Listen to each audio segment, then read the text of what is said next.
Hello everyone, welcome to study arm point. दोस्तों, इस video में हम पढ़ेंगे क्लास 6 की एनसीईआरटी बुक भूगोल का चैप्टर 7, जिसका नाम है हमारा देश भारत। दोस्तों, इससे पहले चैप्टर 1 में हम सौरमंडल के बारे में पढ़ चुके हैं कि हमारा सौरमंडल है, उसके अंदर हमारी पृथ्वी है। फिर पृथ्वी की हमने कुछ विशेषताएं जो होती हैं वो देखी। जैसे हमने उसके अक्षांश और देशांतर के बारे में देखा, और साथ ही साथ जो पृथ्वी की गतियाँ होती हैं उनके बारे में भी देखा।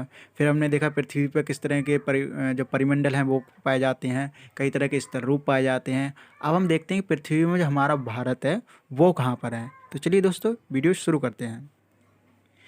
शुरुआती पैराग्राफ में हमें क्या बताया गया है कि जो भारत का भौगोलिक विस्तार है वो कहाँ कहाँ तक है। तो देखो, इसमें क्या कहा गया है कि भारत एक बहुत बड़े भौगोलिक विस्तार वाला देश है। उत्तर में यह हिमालय के ऊंचे शिखरों से घिरा है, पश्चिम में अरब सागर, पूर्व में बंगाल की खाड़ी तथा दक्षिण में हिंद महासागर है। भारतीय प्रायद्वीप के तटों पर लहराते हैं। देखो, आपने देखा होगा कि भारत के उत्तर में हिमालय पर्वत है हमारा। अगर पश्चिम की बात करें तो अरब सागर है, पूर्व में जो बंगाल खाड़ी, और दक्षिण में क्या है, हिंद महासागर है।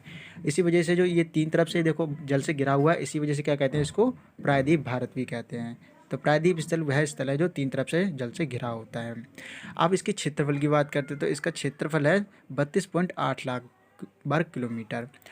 और उत्तर में कश्मीर से लेकर कन्याकुमारी तक की इसका जो दूरी है, अगर आप उत्तर से जो हमारी कश्मीर है वहाँ से कन्याकुमारी जो दक्षिण में है सबसे नीचे, वहाँ तक की अगर आप दूरी नापोगे तो इसकी कुल दूरी कितनी हो जाएगी, 3200 किलोमीटर। अगर हम पश्चिम से पूर्व की बात करें तो कितनी हो जाएगी ये, 2900 किलोमीटर तक। इसके सिवा ऊंचे ऊंचे पर्वत, भारतीय मरुस्थल, उत्तरी मैदान, असमान पठारी सतह, तटीय भाग एवं द्वीप समूह स्तर रूपों की भिन्नता को दर्शाते हैं। यहाँ पर भिन्नता किस किस तरह की है, कई इस तरह के, मतलब कि यहाँ पर तटीय मैदान है, यहाँ पर मरुस्थल है, पर्वत है। तो इस तरह के क्या है, हमारे बहुत सारे स्थल रूप पाए जाते हैं भारत में। तो आपने स्थल रूपों के बारे में अभी पिछले चैप्टर में ही पढ़ा था कि कितने बहुत सारे स्थल रूप होते हैं हमारे, पर्वत, पठार, मैदान। तो ये सारे के सारे भारत में पाए जाते हैं। यहाँ जलवायु, वनस्पति, वन्य जीवों के साथ साथ भाषा एवं संस्कृति में भी भिन्नता है। तो आपने देखा होगा कि हर यहाँ कई तरह की जलवायु पाई जाती है, साथ ही साथ वनस्पति और वन्य जीव जो हैं वनों में पाने वाले, उनकी काफ़ी सारी प्रजातियाँ पाई जाती हैं। कई सारे भाषा के लोग, भाषा संस्कृति के लोग हैं जो भारत में हैं। फिर भी हम क्या हैं, एकता में बंधे हुए हैं, जो हमारी परंपरा को दिखाती है। यही कारण है कि हम एक राष्ट्र में बंधे हैं। वर्ष 2011 से अब तक भारत की आबादी 120 करोड़ से अधिक हो चुकी है। अगर हम 2021 की बात करें तो हम अब तक की आबादी जो है 135 करोड़ से ज़्यादा हो चुकी है। तो ये आपको करंट में याद रख सकते हो। इसके सिवा आता है कि जो भारत है ये चीन के बाद दूसरा सबसे अधिक जनसंख्या वाला देश है। तो ये भी एक अपने आप में अलग बात है। तो अब हम देखते हैं कि भारत की जो स्थिति है पृथ्वी पर वो कहाँ पर है।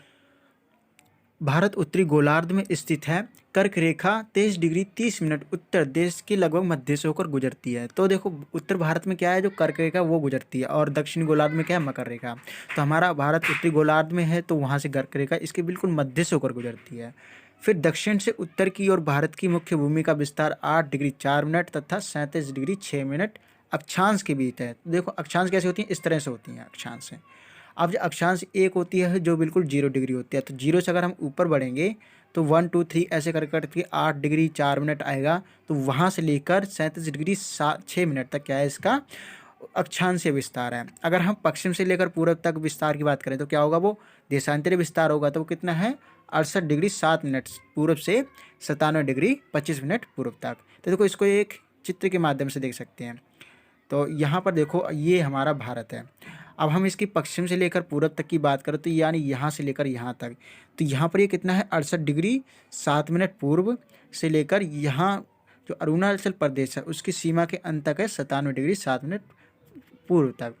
अगर हम उत्तर से दक्षिण से उत्तर की बात करें तो दक्षिण में देखो, यहाँ से लेकर ये हैगा 8 डिग्री 4 मिनट, और ऊपर तक है कितना है, ये 37 डिग्री 6 मिनट तक। तो इसका कितना, इस तरह से इसका भौगोलिक विस्तार निकाला जाता है। तो आप देखोगे कि जो 68 डिग्री 7 मिनट से 97 डिग्री 25 मिनट है, इन दोनों के बीच में काफ़ी डिफरेंस है, यानी पश्चिम से लेकर पूर्व तक करीब 29 डिग्री का डिफरेंस है। इस वजह से क्या हो रहा है, यहाँ पर समय का अंतर हो रहा है। अगर गुजरात में 10 बजे होंगे तो अरुणाचल प्रदेश में 2 बजे होंगे। क्यों? क्योंकि देखो, 1 डिग्री में अगर 4 मिनट का अंतर होता है तो 15 डिग्री में 1 घंटे का अंतर होगा, तो ये करीब 30 डिग्री का अंतर है। 29 का है, 1 डिग्री का फ़र्क है, तो करीब 2 घंटे का अंतर होता है। तो अगर गुजरात का जो कक्ष है वहाँ पर अगर 10 बजे होंगे, तो जो अरुणाचल प्रदेश है वहाँ पर 2 बजे होंगे, यानी वहाँ 2 घंटे पहले सूर्योदय होगा। तो इसी वजह से क्या होता है, पूरे देश का एक मानक समय होता है। जो हमारे देश का भी मानक समय है वो कितना है, 42.5 डिग्री 30 42.5 डिग्री 30 मिनट पूर्व देशांतरे, जो कि कहाँ से है, जो हमारा उत्तर प्रदेश है वहाँ पर मिर्ज़ापुर है, वहाँ से होकर ये गुजरती है, ये जो स्थानीय मानक जो समय रेखा है। और इसी तरह से अगर बहुत बड़े देश होते हैं, जैसे ऊपर देखो आपने छोटा सा कॉलम देखा होगा, तो इसमें बताया गया है कि अमेरिका जो हमारे देश से भी बड़ा है क्षेत्रफल में, वहाँ पर 7 ऐसे मानक समय हैं, और कनाडा में 6 ऐसे मानक समय हैं। लेकिन लास्ट चैप्टर हमने, इससे पहले हम जो सेकंड चैप्टर है उसमें पढ़ चुके हैं कि जो हमारा रूस है वहाँ पे भी इस सबसे ज़्यादा मानक समय पाए जाते हैं। आप पता कर सकते हो कितने, तो वहाँ पर कितना दिया हुआ था, 11 मानक समय पाए जाते हैं। क्यों? क्योंकि उसका पश्चिम से लेकर पूरा था जो भौगोलिक विस्तार है वो काफ़ी लंबा है, इसी वजह से वहाँ पर 1 से अधिक मानक समय को अपनाया गया है। अब इसके बाद आता है भारत के पड़ोसी देश। जब हम भारत के पड़ोसी देशों की बात करते हैं तो हम उन देशों की बात करते हैं जो हमारे भारत के आसपास हैं। यानी जैसे अगर हम पाकिस्तान की बात करें या चीन की, नेपाल, भूटान, ये सारे के हमारे भारत के आसपास हैं। तो 7 देशों की स्थलीय सीमा इसकी सीमा से जुड़ी है। तो इन देशों में ऐसे देश ऐसे हैं, 7 हैं, जो कि हमारे देश की बिल्कुल सीमा से जुड़े हुए हैं। तो देखो पहला कौन सा, हमारा पाकिस्तान हो गया, दूसरा अफगानिस्तान हो गया, अफगानिस्तान देखो हल्का सा जुड़ा हुआ है, फिर चीन हो गया, उसके बाद नेपाल, भूटान और बांग्लादेश और म्यांमार। तो उन पड़ोसी देशों में से ये 7 देश ऐसे हैं जिनकी सीमाएँ हमारे देश से जुड़ी हुई हैं।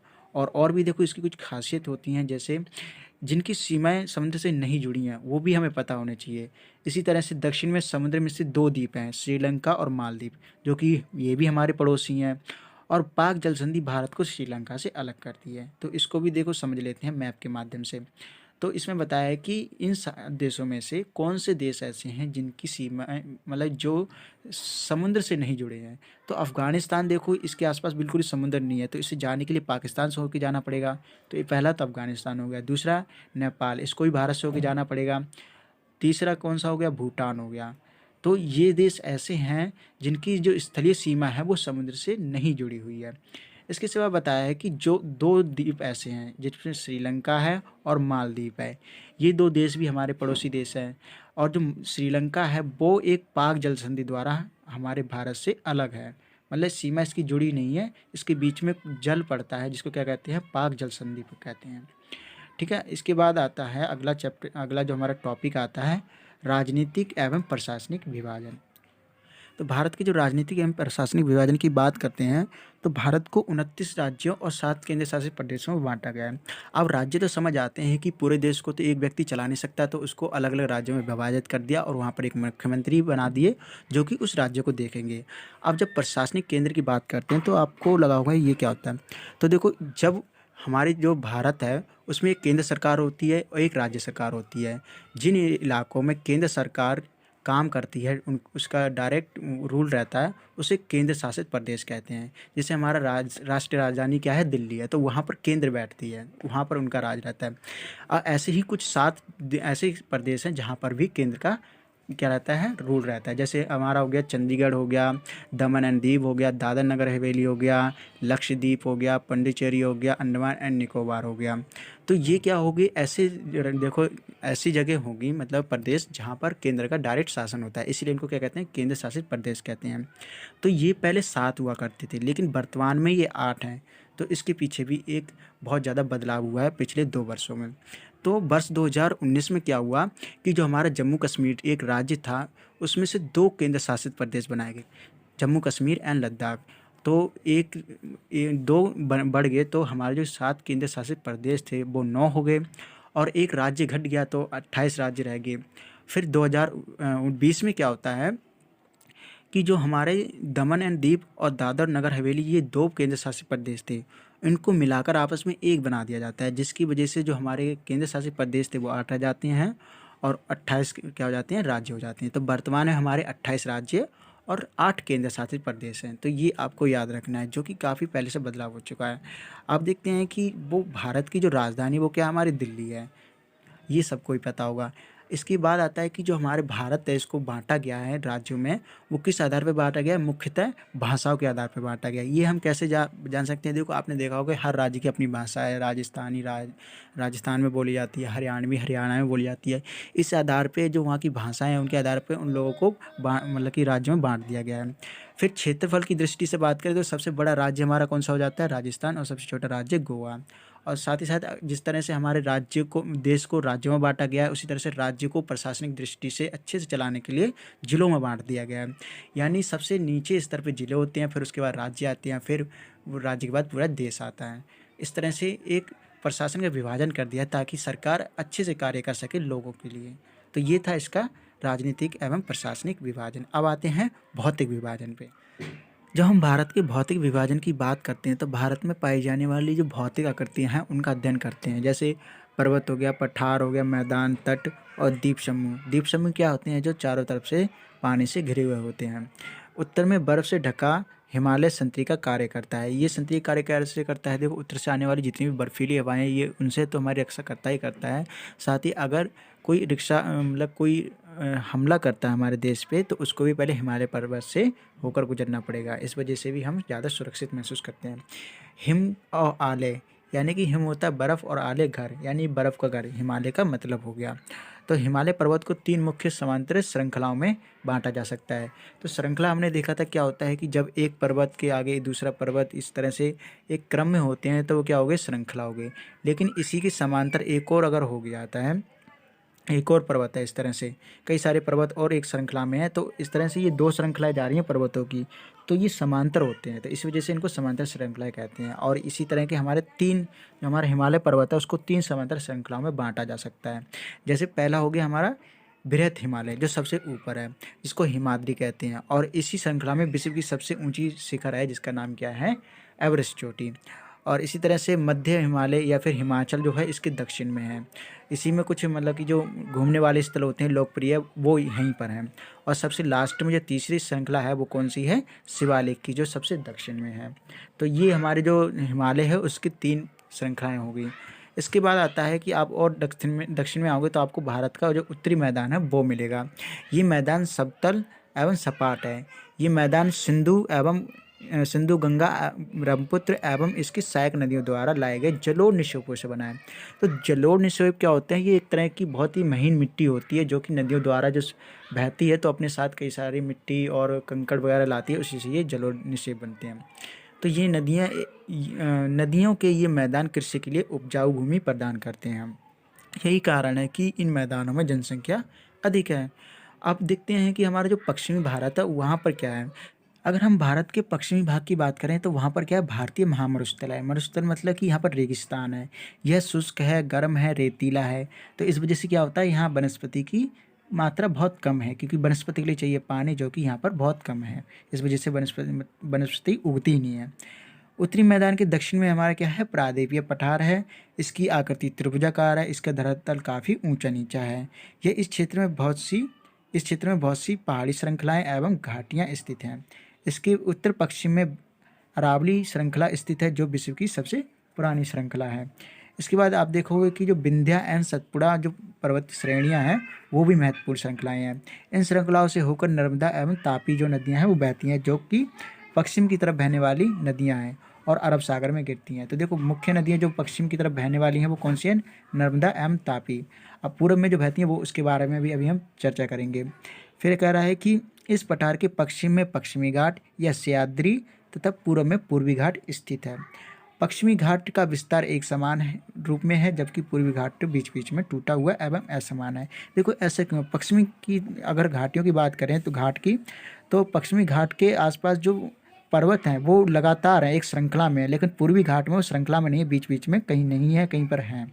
इस वजह से क्या है? ये आप इधर उधर से टूटा हुआ है, इसको टूटा हुआ कहते हैं। अब इन पठारों में खनिजों की, जैसे लोह, कोयला, लौह, इनकी प्रचुरता है। तो हमने भी पहले भी देखा था कि जो खनिजों की मात्रा होती है पठारी इलाकों में ज़्यादा होती है, इसलिए यहाँ पर जो माइनिंग क्षेत्र होते हैं, खनन क्षेत्र बहुत ज़्यादा मिलते हैं। फिर आता है कि पश्चिमी घाट के पश्चिम में, पूर्वी घाट के पूर्व में तटीय मैदान है। देखो, ये तटीय मैदान कहाँ पे होते हैं? जो हमारा समुद्री भाग होता है, समुद्र होता है, और जो पहाड़ी क्षेत्र होता है उसके बीच का जो कोस्टल एरिया होता है जो समुद्र से मिला हुआ होता है, वो हमारा तटीय मैदान होता है, जो तट बिल्कुल समुद्र से मिला हुआ होता है वो है। तो पश्चिम की बात करें तो वहाँ पर काफ़ी संकरे हैं। संकरे क्यों? क्योंकि वहाँ पर बहुत कम जगह है, मतलब पतले बहुत ज़्यादा हैं।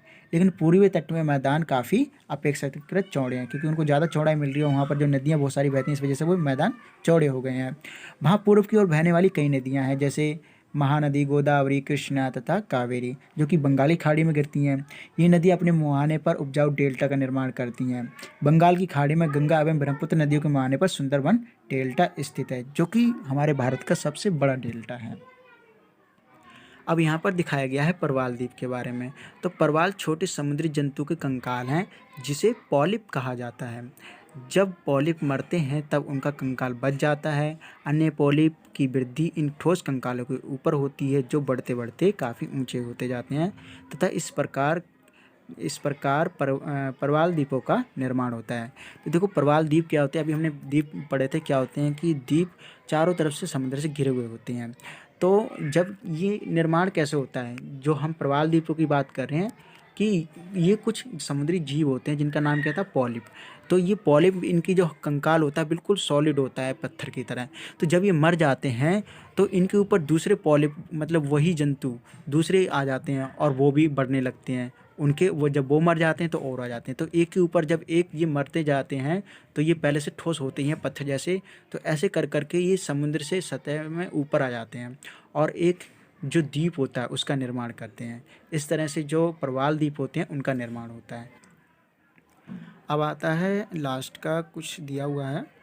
हाँ, भारत की जो 2 द्वीप समूह हैं उनके बारे में बताया गया है।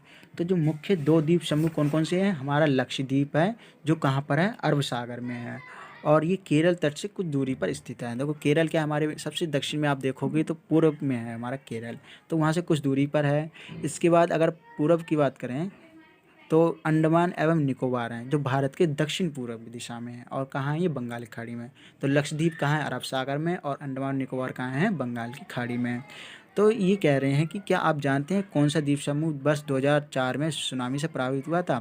तो देखो 2004 में जो सुनामी आई थी, उससे जो हमारा जो अंडमान निकोबार द्वीप समूह है वो बहुत ज़्यादा प्रभावित हुआ था। क्यों? क्योंकि देखो इंडोनेशिया के कुछ द्वीप हैं, सुमात्रा हो गया, जावा हो गया, यहाँ पर पहले 9 पॉइंट से भी ऊपर का भूकंप आया था, जो कि समुद्र के तल में उत्पन्न हुआ था, जिस वजह से बहुत जो समुद्री तरंगें थी बहुत ऊपर तक उठ गई थी लहरें, जिस वजह से पूरा इलाका समुद्र इससे डूब गया था, और अंडमान निकोबार के बहुत सारे लोग मारे भी गए थे। और इसी तरह से हमारे जो जब ये पूर्वी तट से टकराया था तो वहाँ पे भी जान माल की बहुत हानि हुई थी। तो 2004 की सुनामी के बारे में आप इंटरनेट पे भी पढ़ सकते हो, ये आपके लिए अच्छा होगा। तो दोस्तों इसके बाद ये आ जाता है हमारे क्वेश्चन आंसर अभ्यास के। ये आप अगर ज़रूर करना, अगर आपने चैप्टर पढ़ा है तो आप ये जब करोगे तो आपको ऑटोमेटिक आ जाएंगे। अगर फिर भी नहीं आता है तो आप कमेंट करके बताना, हम इसके लिए क्वेश्चन के आंसर की जो एक वीडियो है अलग से बना देंगे।